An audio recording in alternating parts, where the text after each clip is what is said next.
Olá, meninos. Aqui é o professor Gustavo, de História Contemporânea, e aqui eu estou dando uma atividade complementar, uma introdução ao que é história, tá bom?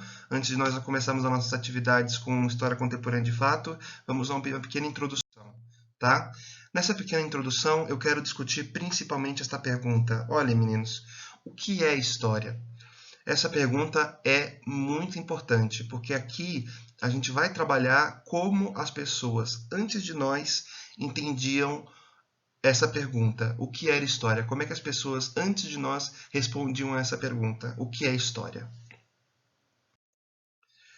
Essa frase que eu estou apresentando para vocês está escrito: História é a ciência dos homens no tempo. Meninos, essa frase é de um historiador francês chamado Marc Bloch, um dos grandes historiadores do nosso tempo, né, que já viveram. Ele faleceu lá nos anos 40, né? Mas ele disse essa frase em 1900, ele escreveu essa frase em 1929. História é a ciência dos homens no tempo. Por que eu sublinhei a palavra ciência, homens e tempo? Porque eu acho que são as três palavras principais que vão nos ajudar a responder o que é história. Veja, a primeira palavra, ciência. O Marc Bloch disse que a história é uma ciência. Ora, se ela é uma ciência, ela tem um método, uma teoria, uma prática. O Marc Bloch estava colocando a história no meio das outras ciências, no meio da geografia, no meio da física, no meio da matemática, no meio das ciências sociais, porque a história tem um método e uma prática. Ela dá resultados, ela é um trabalho de pesquisa científico, tá bom? Mas se a história é uma ciência, qual é o objeto da história? E quem que é o sujeito da história? Bem, essa resposta está ainda nessa frase.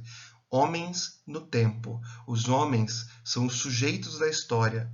Não homens no sentido sexista, homens e mulheres. Homens como seres humanos. Os seres humanos são os sujeitos da história.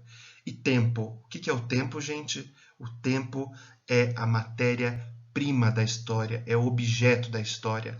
O historiador é o cientista do tempo. O geógrafo é o cientista do espaço.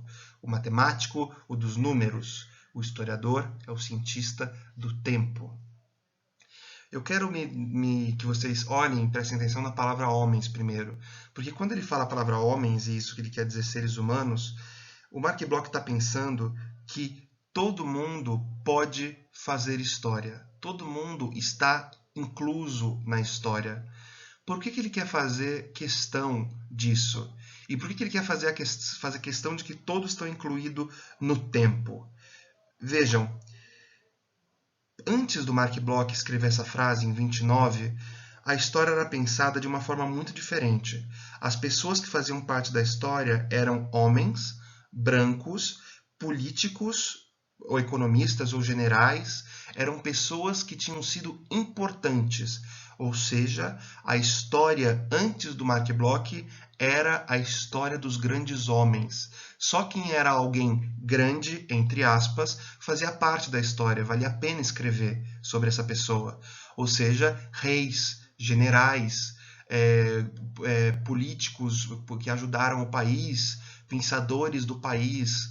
Então, assim, mulheres não participavam, crianças não participavam, indígenas, negros não participavam, trabalhadores não participavam. Qualquer pessoa que fosse julgada desimportante, que não tinha importância, estava fora da história. E essa história, ela tinha um tempo, era o tempo daquele país, eram as histórias das nações. Então você tinha uma história oficial, uma história nacional, uma história que não tinha debate. Mas olha a importância da palavra ciência. A palavra ciência quer dizer que existe perguntas a serem feitas e perguntas requerem respostas. O que é isso, perguntas e respostas? É a arte da crítica. O historiador é uma pessoa curiosa, o historiador é uma pessoa crítica. Ela vai perguntar para a história, vai fazer perguntas. E se você falar que existe uma história oficial que não pode ser discutida, não pode ser debatida, a história vai ficar travada, vai ficar parada no tempo. E esse tempo é um tempo que muda, gente. E esse tempo que muda, muda o lugar nos homens nele. Vamos ver. Olha só, aqui tem três formas de como o ser humano já viu o tempo.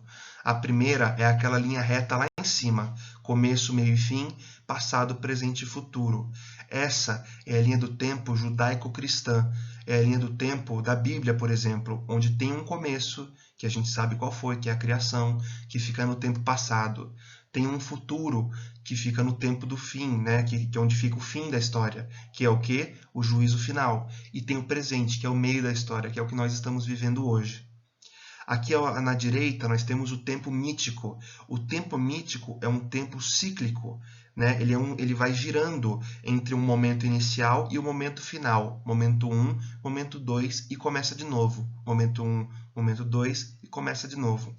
E aqui à esquerda, esse gráfico, é um gráfico sim, mas é uma forma de ver o tempo. Vejam só, você tem a linha vermelha indo para frente e ascendendo, ou seja, subindo. Quanto mais alta ela está, mais progresso ela significa. E quanto mais longe do início ela está, é mais tempo que passou. Ou seja, a história significaria progresso. Quanto mais tempo passa, mais avançado o ser humano está. Esse tipo de visão histórica é o que existia antes do Mark Bloch escrever aquela frase, né? O que importava era o progresso das nações, ou seja, quem importava, os sujeitos eram aqueles que tinham ajudado nesse progresso. Por que se faz e estuda história, gente? É para se aprender com o passado? Também.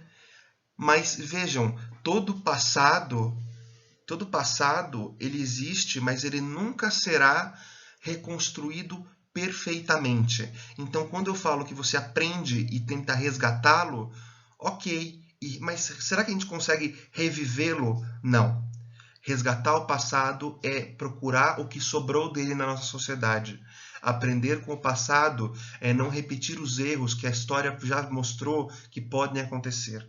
Mas nós nunca vamos reviver o passado. O historiador pode montar todas as peças que ele conseguir, mas o passado nunca vai ser igual, a reconstrução dele nunca vai ser igual ao passado. Lembrar, guardar o passado.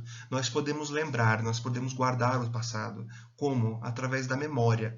E essa memória pode ser colocada de várias formas, através das pessoas, através de estátuas, de monumentos, e até esses monumentos podem ser discutidos, porque eles guardam uma espécie de história, uma forma de história. O monumento, ele é algo que vai ficar preso no tempo, né? Ele vai representar algo. Então, ele pode ser também discutido como uma forma de história oficial. Vejam só, olha o trabalho da história. Olha, como se faz história? Bem, você faz história escrevendo sobre a história. O nome disso é historiografia, a escrita da história. Historiografia, tá?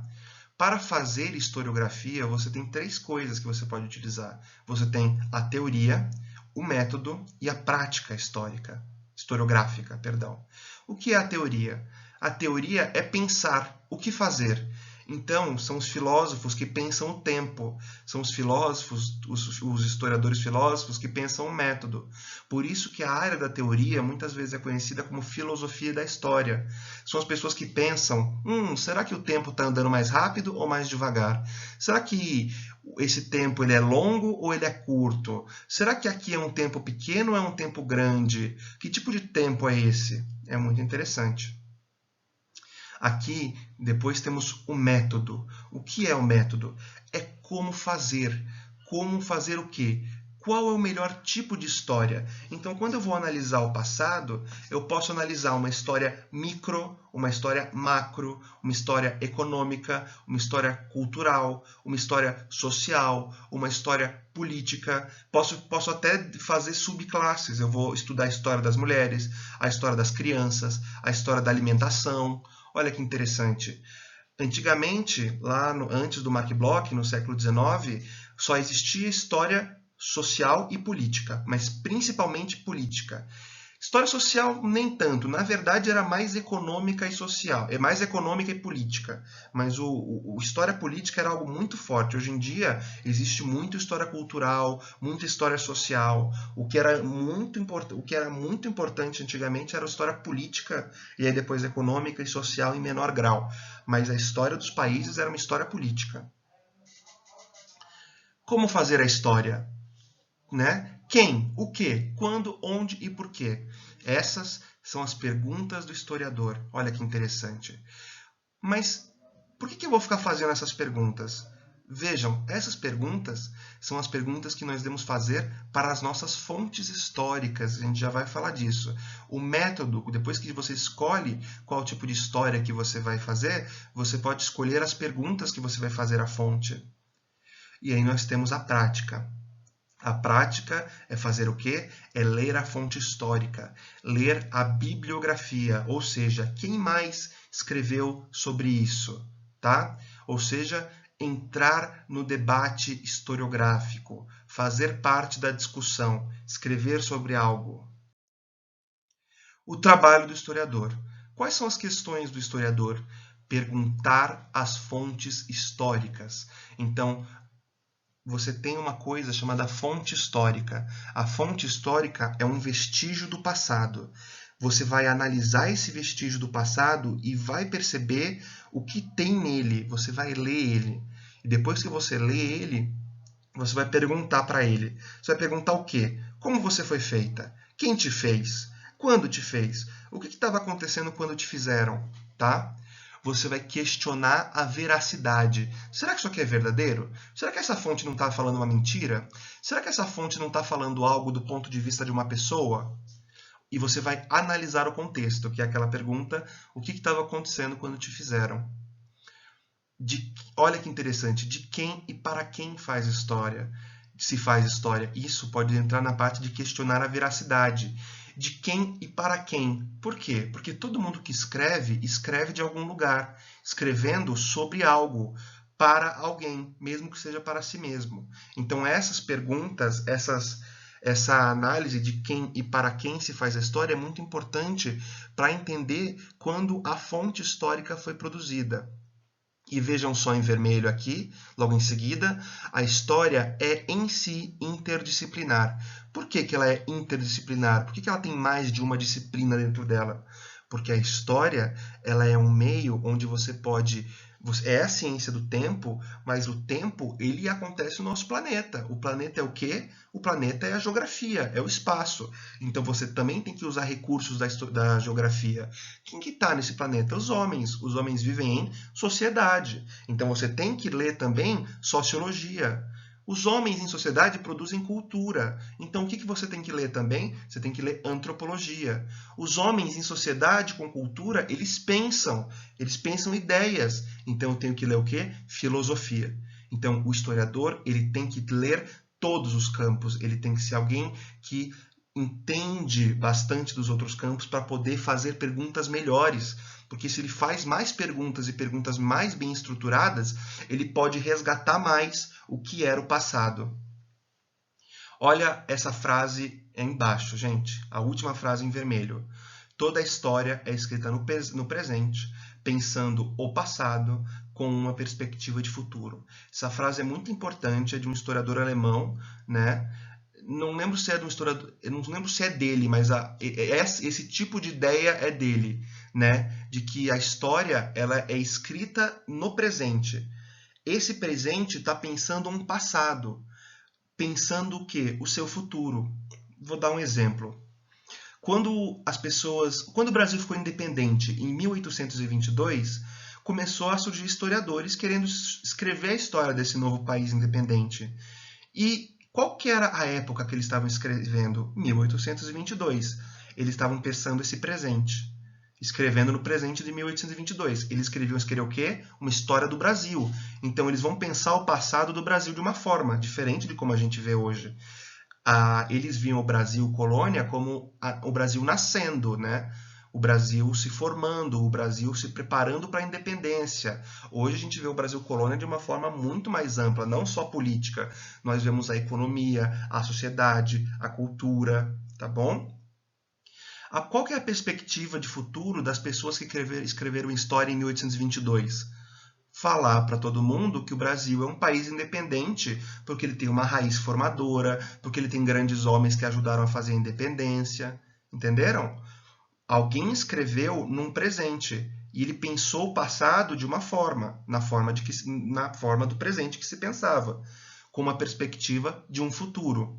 Hoje, a gente escreve história no nosso presente, pensando o passado de uma forma, né, que é diferente de outras épocas, com uma perspectiva de futuro diferente. Pode parecer complicado, pode ser até que eu esteja complicando, mas é mais fácil do que parece. É mais fácil do que parece.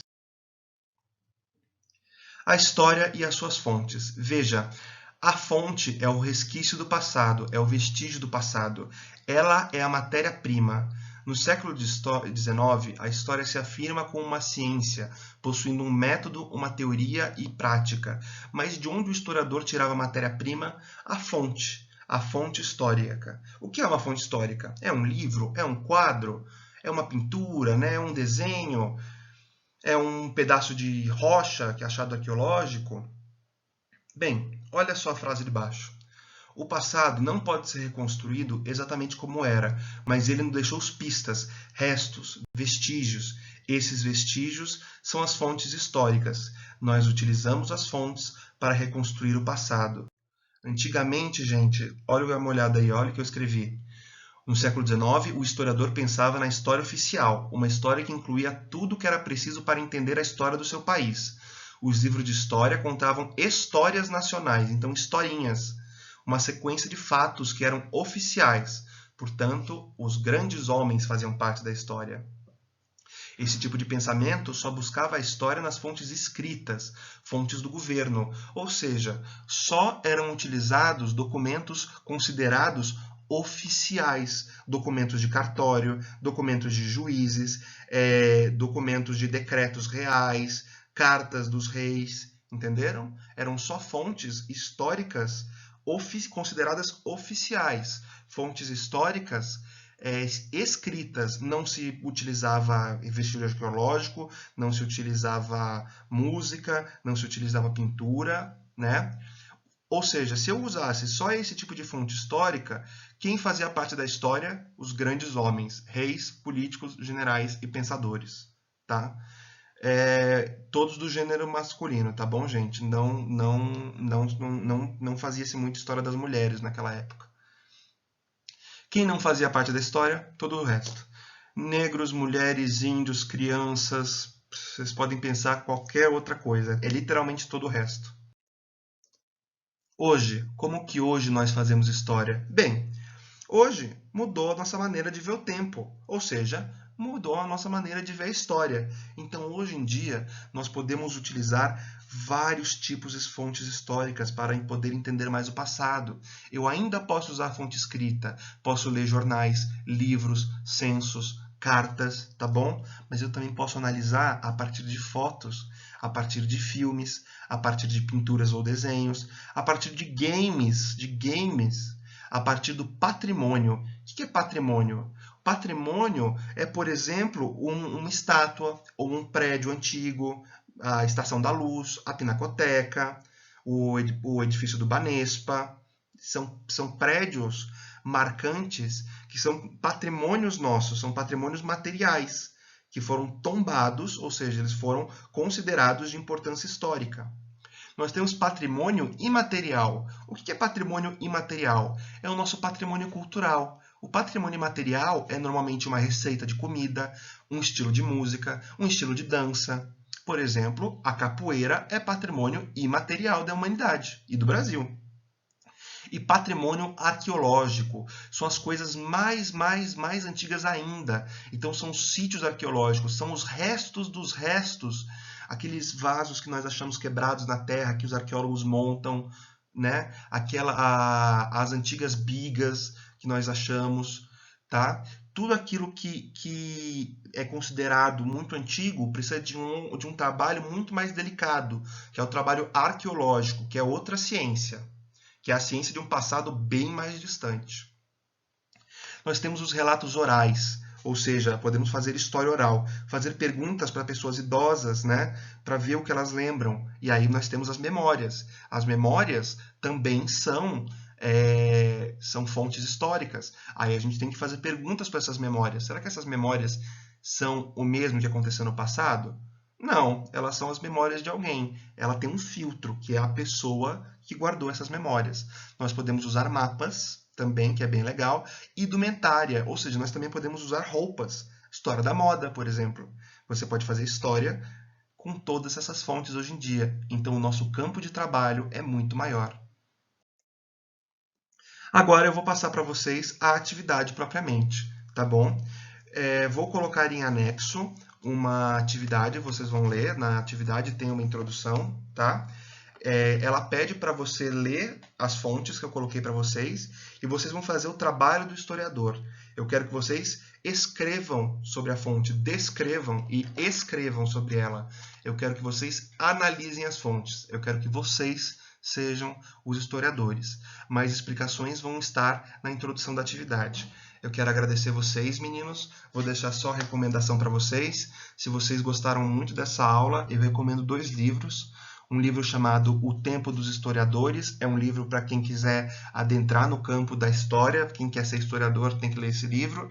E para quem quer entender como é que a história foi escrita ao longo do tempo, tem o livro As Escolas Históricas, que é um livro sobre a história da história. Como que as pessoas escreveram história ao longo do tempo. Muito obrigado, meninos.